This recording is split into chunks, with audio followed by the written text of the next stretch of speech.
Happy Tuesday, everyone, and welcome to Speech Talk. I'm Emily, And this is Eva.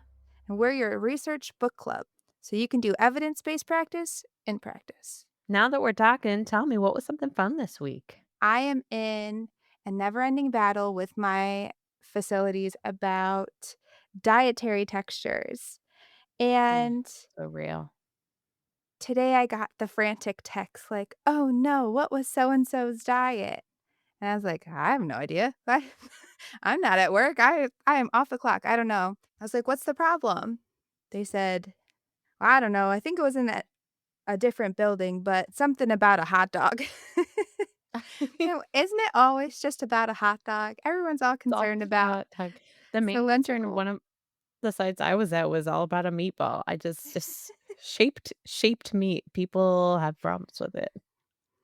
I thought one of the facilities I was at before, it was a sausage. I was like, "Can we just put a band on cylindrical meat and chicken bones, please? Like, can that be our lesson Get of it the out day? the building. 'Cause we don't need it. Our old folks Just don't need the kidding. danger." I just imagine people being like, "Code hot dog." Let's see. Also about textures this week. We are finally at our sniffs trying to convert to IDSI, and no one is ready. They're like, "What does this mean? What are these textures?" And for some reason, all of the recipes, if you're not on regular texture, all bread products are now puree. So I have to go in and label every single one with additional directions for how to prepare bread. I'm like, this this is not how this should go. It's terrible. So we're like knee deep in it. We are knee deep in the IDSI conversion right now. Oh, I love that f I mean, I love that not that you're knee deep in struggles, but I love that your facility is, taking that initiative to switch over to something that's will be easier after you get through the muck. You're in the weeds. After you get out of the weeds, it'll be so much better.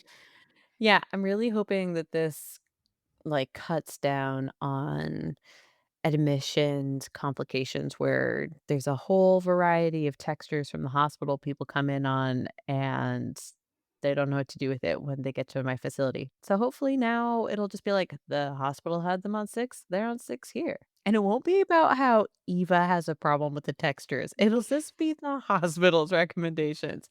Like I'm the one making these calls on like what defines mechanical soft. And it's not us. We're not the diet police. We are not the scientists behind it. But ITSY does have a lot of I don't know if you have perused that side of ITSY, Eva, but they do have a lot of resources on how to help your facility switch over to ITSY. I did not know that. Thank you, Emily, and everyone else listening. I hope you thank Emily too if you, like me, did not know. You always gotta ask me first. Seriously, I gotta get in the habit. Anywho, today we're not talking about this at all. Not even close.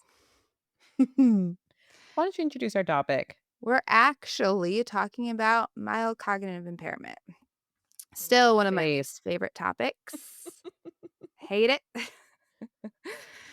Um, but we wanted to kinda look at, what exactly is a mild cognitive impairment, and why is it significant in our patients? What does that mean when we say, "You have a mild cognitive impairment"? Yeah, what is an MCI? Well, according to the National Institute of Health, it is a neurocognitive disorder that denotes memory changes that are greater than the normal aging signs, but less so than someone with dementia. So that real sweet spot between more than your age group and the less than dementia, real narrow there.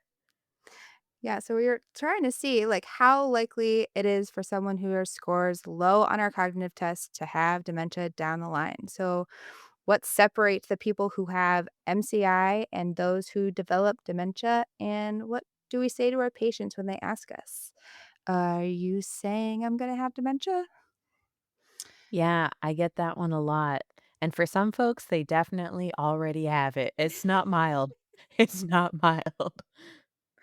Oh, no, I've had to have that conversation before. I'm doing this dementia staging group, and one of my first lovely participants didn't was not aware of her dementia diagnoses, and I had to be the one to say, "Yes, you have dementia." She was like, "What? Who? Who told you? How did they know?" And I was like, "Oh my god, which nurse did not divulge this information? Let me go find them, so let them explain this to you." Yeah, it's kinda like the playing hot potato on Who Wants to Tell Somebody They Have Dementia. Like, "Oh, you know what? I think that's your doctor. Oh, your doctor's not in today? They're saying it's gonna be me? I think that there's a janitor out, like, literally anybody Look, there's else. somebody sweeping. Could you just read this paper to them?" It's good. I'll be outside. Let me know when they're done. Uh, all right, so what do we look at? The article today is titled "Mild Cognitive Impairment: Risk of Dementia According to Subtypes," and it is by Cecilia M. Serrano et al., published in 2013. Yeah, so before we get into the research, we gotta separate out these subtypes. So first, MCI, amnesic mild cognitive impairment. So this person is scoring low, 1.5 standard deviations below the mean on memory portion only. NAMCI, non-amnesic mild cognitive impairment. So they have a low performance in any one singular area for the testing, but not the memory.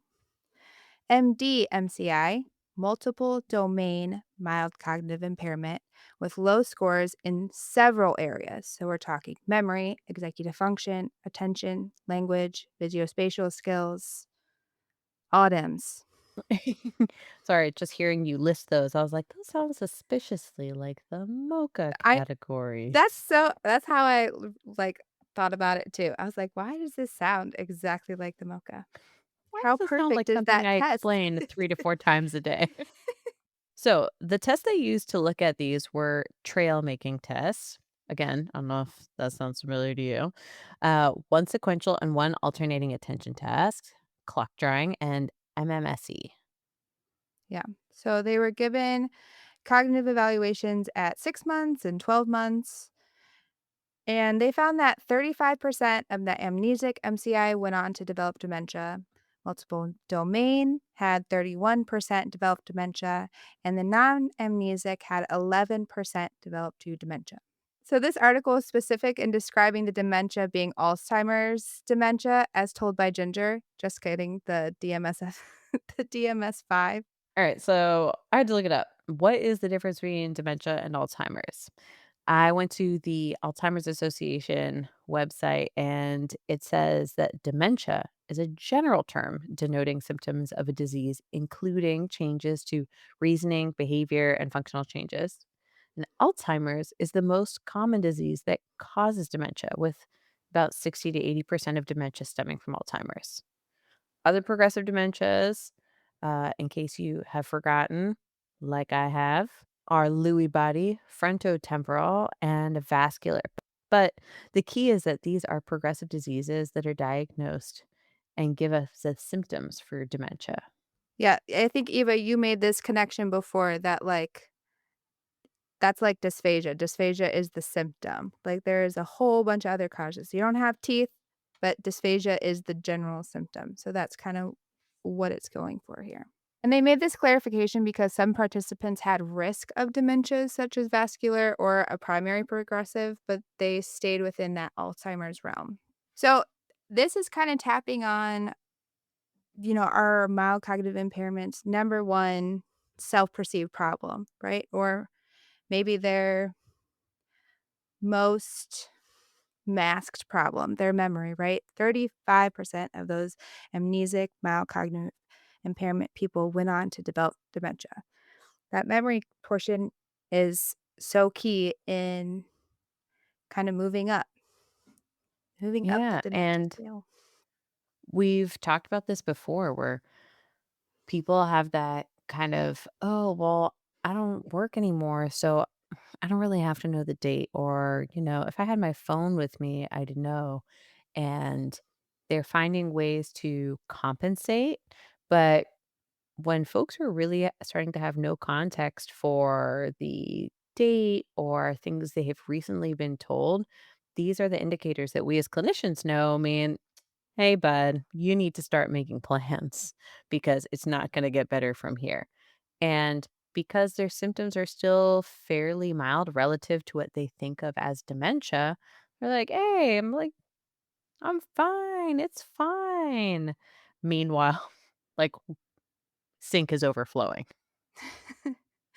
I think this is so important. I mean, we're having these conversations with people, and while we hate to be the person that says, like, "Oh, no, trouble's ahead," like, "Danger's afoot," we are kind of we kinda are those people. We might be the first ones who are checking out how they do their medications. How are they doing, um how are they talking about their safety? How are they doing those simple problems? Definitely. And I know you and I have done a different episode about medication management, but man, do I feel like that unmasks a lot of people. Mhm. And you get a lot of doubling down on, well, you're having me practice with medications I've never taken before. So this doesn't matter. It's not relevant. And I'm like, well, what if you got a new medication? Yeah, it's so hard, like, this small section of population, I feel like almost always dominates my caseload, and it's always been so Mhm. hard for me because it is always that almost sneaky therapy when you're, like, passively problem solving how you would do this situation. Or, like, what if you were making spaghetti and you drop the whole jar of pasta sauce on the ground? Now what are you gonna do? They're like, "What a ridiculous question. Who's ever done that?" But it's this, we're finding all of these problems really doing these mochas, or we're doing them in the slums, or whatever, your favorite short version test is, but we're the first ones to kinda see it and talk to them about it, and that's always just a hard thing, and the unmasking. I love that. I always think about masking as, like, a problem, but now you've got me feeling like Scooby Doo, like, unmasking the Who is problem. that pesky speech therapist with her sneaky mocha? While I think we laugh a lot about trying to treat mild cognitive impairment because you're working with people who are super functional in so many capacities, and so it can feel so hard to choose appropriate treatment methodologies for them. Mhm. At the same time, you're like, "Hey, this is this is gonna be hard to process, because potentially you are on the dementia track, and where you're at right now is not a normal level of memory loss, and so you kinda gotta thread that uncomfortability, with them. So, never easy to have those talks. I like that too, that this one talked about that non-amnesic part of it. Like 11% doesn't feel like a lot, but when our main thing of diagnosing an MCI is that memory and we're so focused on that, I feel like those people can very easily slip through the cracks. That's a really good point, Emily, because I think a lot of people in conversational interactions with their patients will flag to me, "Oh, hey, I think so and so has a cognitive impairment. I was talking to them and they forgot who I was, or they Yeah. forgot what I had just told them." And so I think you're really right that the memory is often a more salient factor, but we do need to be incorporating things like attention, executive function, language, visual spatial skills. I think another one is vague language. I see that a lot, that I'm asking folks to describe stuff and they're like, well, it's coming up. I'm like, Yes, I did say, "What would you do if you had an appointment?" Yes, it is coming up, but Mhm. what are you gonna do to get there? And they're like, "Well, the usual things." I'm like, "Ah, give me specific steps." This episode is brought to you by Nespresso. Gift magical mornings with Nespresso Virtuo Pop. Compact and stylish, Virtuo Pop is made to meet every morning coffee craving. From espresso to coffee, hot or iced, at the click of a button. And celebrate the season with Nespresso's limited edition coffee flavors. Sweet almond and hibiscus, cinnamon and candied tamarind, and festive double espresso. Magic in the making. Shop the holiday gift collection exclusively at Nespresso.com. does PwC take your company to the leading edge? They bring the sharpest minds in tech to your team so you can bring the ideas that will transform your business. They're passionate about your industry so you can walk into any room with every advantage. And they're with you every step of the way so you can know you're headed in the right direction. PwC builds for what's next so you can get there now. Get started at pwc.com/us/leading edge. Moving on to a slightly more contemporary article written in 2019 titled Visual Memory Test Enhance the Identification of Amnesic MCI Cases at Greater Risk of Alzheimer's Disease by Mary Cosmitis. So, this study examined 4,771 participants with part of something called the Cosmic Project from the University of South Wales. I can't do a Welsh accent. I will try. And this is a collection of data from 5 previous studies.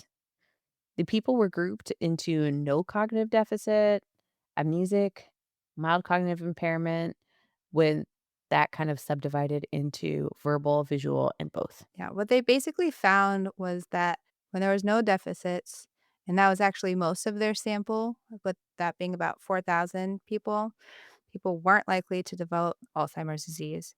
They had like 1% of all of those people who had Alzheimer's. Which is great. You can tell folks if you don't have symptoms of Alzheimer's, you probably not gonna get it. Round of applause. I always like go for the pass. Give the test and wish for the pass. The MCI group was about 700 of the participants, with 59% having a verbal memory impairment, 27% having a visual memory impairment, and then the combined visual and memory impairment made up the last 13% of that group. Yeah, those are some pretty wild stats. So, of those groups, 6.5% of those with a visual memory impairment, that amnesic MCI, went on to develop dementia. 8.2% of the verbal MCI went on to develop dementia, and 11.7% of the combined visual verbal progressed to dementia. This is a lot of numbers. Yeah.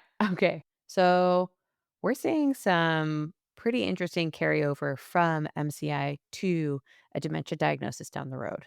Some other things to note: the progression to Alzheimer's was more likely when the participants' age was higher and the participants had lower MMSE scores overall. So, in case you're like me and you forgot what MMSE was, is the mini mental. And yeah, I did forget what that was. I had to look it up while Emily was saying it. I was like, "The what now? Is that again?" Right. So basically, if you're older, you're more likely to have it, and if you test worse on the MMSE, you're more likely to have it.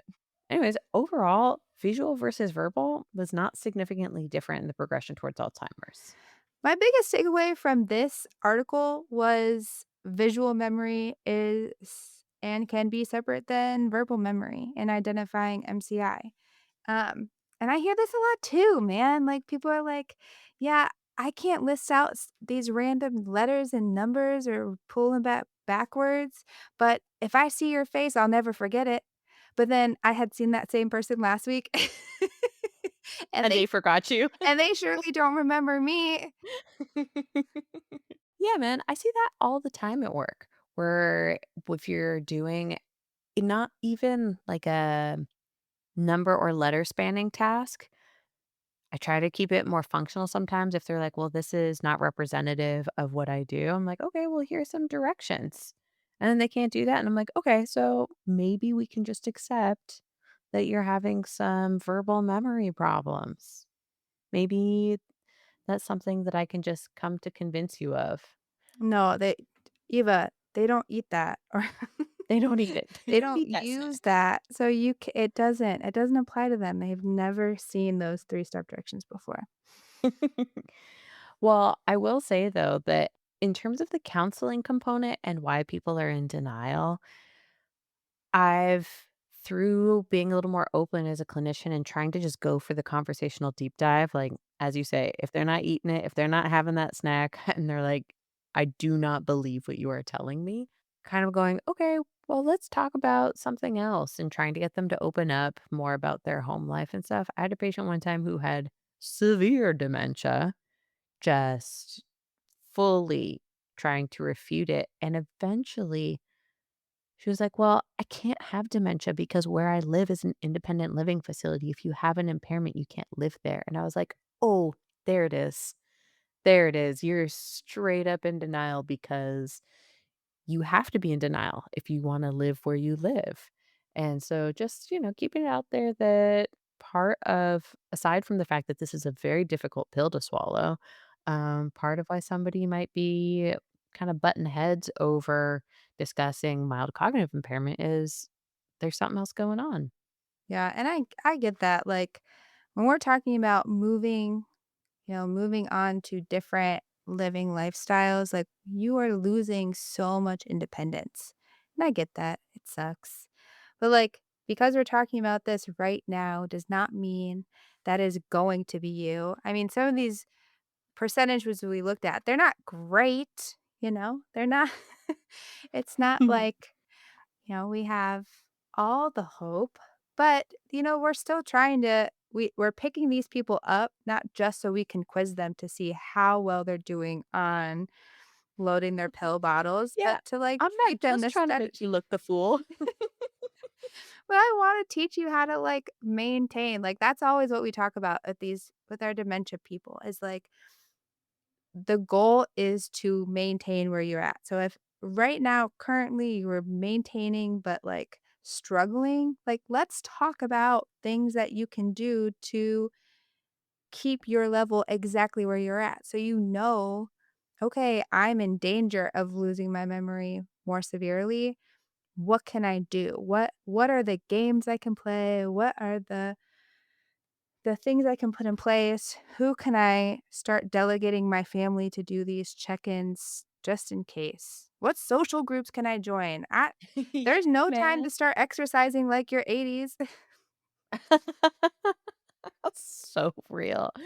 Um, and, just spitballing here, I think that's a great conversational approach to say, hey, rather than talking about this from an impairment based perspective, let's just talk about this from a healthy aging perspective. Let's go through the checklist of things that are good for you: exercise, eating well, socializing, making sure that if you're having trouble understanding people, maybe you just need to get your hearing checked. Let's start there. Getting hearing aids will also help you. And then transitioning that from away from there's something wrong, there's a big problem here, if they're not ready for that conversation, to let's just make sure that you are maintaining what you're doing as well as you can. I think more people are open to that discussion. Especially if we're not slapping on these big labels or telling them, "No, you can't do XYZ." People always get scared of me too. They're like, "Well, I don't know if I can do speech therapy. What if they say I can't go home?" And it's always in my Oh, yeah. spiel that, like, for starters, insurance does not care what I say. I don't know how many notes I've submitted to insurance, and they do not read that. I've been very detailed sometimes. They do not read it. You're like, Betty Ann literally should never be alone in her life, and they're like, "Send her home Tuesday." Yeah. No support. I was like, "How okay, for the love."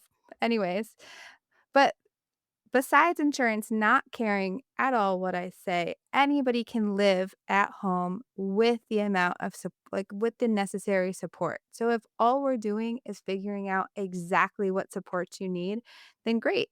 If you just need these lessons and go home with a folder to remind you of these lessons when you're not angry at me for talking to you about them, then that's great too. But the goal is to help, is to help, always. Yeah, as I try to tell people, I am here to help. They don't believe us. Yeah, seriously. And if you are genuinely having a hard time reaching your patient with this, if they have involved family members, I have often found that they are more receptive to the conversation because they have often begun to see some of the signs. Mhm. Not always. Sometimes families like, "What are you talking about? My dad, never." And I'm like, "Well, he's 80, so your dad sometimes." But a lot of times the family members are like, Yes, we keep having an issue where they're getting locked out of their house and I have to like come bring them the extra set of keys. Mhm. And so the family's already starting to see some concerns and just doing that education prevention conversation with family can help them as well. Yeah. Oh, but before I forget, on the whole, oh, they're going to take something away from me. My grandparents, complete opposite. My grandmother started to feel like she was having some cognitive difficulties and she just boop handed over her car keys.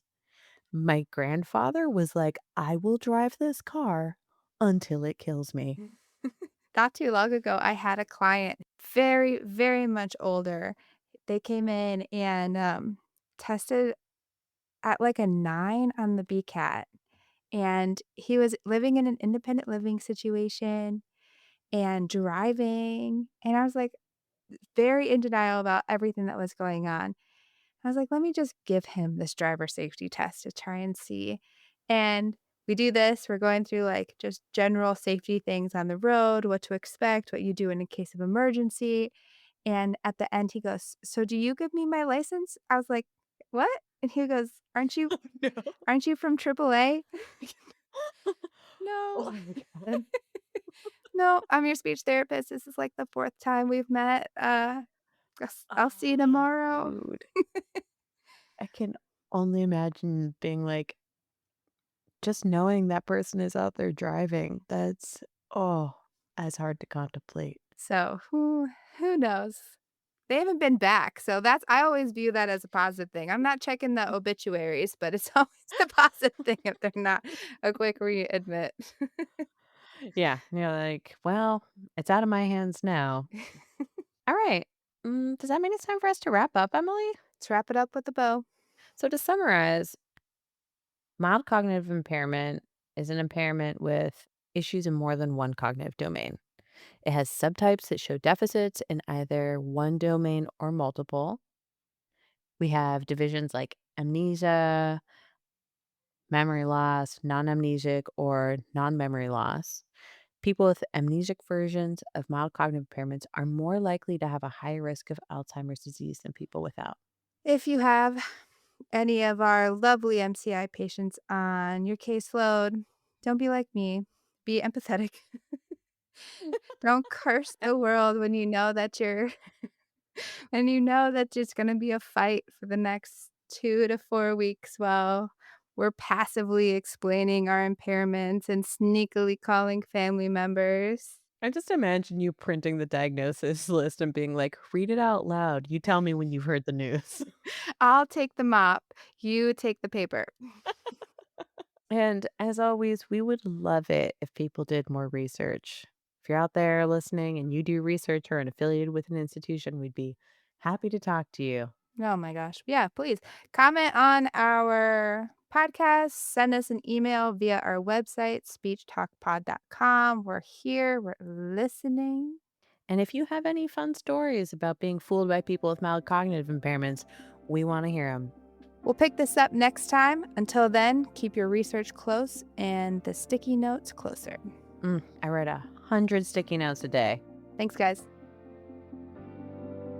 You've been listening to Speech Talk. Thank you, everyone, for coming to listen to our research book club. Until next time, keep learning and leading with research. If you like this episode and you want to give us some love, please rate us on your favorite podcasting app. Leave a review and tell the world, because as podcasters, our love language is in positive affirmations. If you have a research topic you want us to cover, or you have episode comments, clinical experience you want to share, or just want to send us some love letters, send us an email at hello@speechtalkpod.com. If you want even more Speech Talk content, check out our website at speechtalkpod.com, where you can find all of our resources we made for you, copies of articles covered, and Eva's blog following these topics and more. We're your hosts, Eva Johnson and Emily Brady. Our editor and engineer is Andrew Sims. Our music is by Omar Ben-Zvi. Our executive producers are Aaron Corney, Rob Goldman, and Shanti Brook. To learn about Speech Talk's program disclaimer and ethics policy, verification and licensing terms, and HIPAA release terms, you can go to speechtalkpod.com/disclaimers. Speech Talk is a proud member of the Human Content Podcast Network.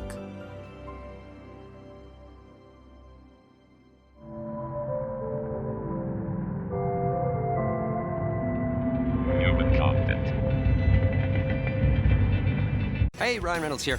Wishing you a very happy half-off holiday because right now Mint Mobile is offering you the gift of 50% off unlimited. To be clear, that's half price, not half the service. Like, Mint is still premium unlimited wireless for a great price. So that means a half day, yeah?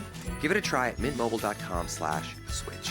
Upfront payment of $45 for 3-month plan, equivalent to $15 per month required. New customer offer for first 3 months only. Speed slow after 35 gigabytes if network's busy. Taxes and fees extra. See mintmobile.com.